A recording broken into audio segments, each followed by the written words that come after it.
কালী রূপে মা তারার আরাধনা ঘিরে আলোকময় তারাপীঠ মন্দির। বীরভূমের তারাপীঠ আজ রবিবার ভোর থেকেই ভক্তদের ভিড়ে মুখর। আগামীকাল মা তারার কালীরূপে মহাপুজোর আগে আজ পালিত হচ্ছে ভূত চতুর্দশী। এই বিশেষ তিথিতে মায়ের চরণে প্রণাম জানাতে রাজ্য জুড়ে এমনকি রাজ্যের বাইরে থেকেও অসংখ্য ভক্তের সমাগম ঘটেছে সিদ্ধ তারাপীঠে।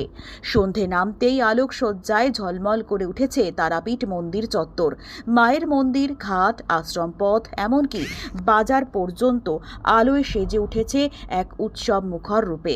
পুরোহিত ও তান্ত্রিকরা আজকের দিনটিতে শুরু করেছেন ভূত চতুর্দশীর হোমযজ্ঞ। মঙ্গল কামনায় আগুনে আহুতি দিয়ে চলছে বিশেষ পুজো ও আরাধনা। রাতভর চলবে এই হোমযজ্ঞ ও তান্ত্রিক সাধনা। এরপর রাত পেরোলেই সোমবার সকালে অনুষ্ঠিত হবে মা তারার কালীরূপে মহাপুজো। প্রতি বছরের মতো এবারও মা তারার এই বিশেষ রূপের দর্শন ও পুজোর জন্য ভক্তদের মধ্যে বিরাট উৎসাহ দেখা যাচ্ছে। আলোকময় মন্দির, ধূপধুনো আর শঙ্খধ্বনিতে ভরে উঠেছে তারাপীঠ, যেন দেবী পূজার আগে মায়ের আগমনী উৎসব।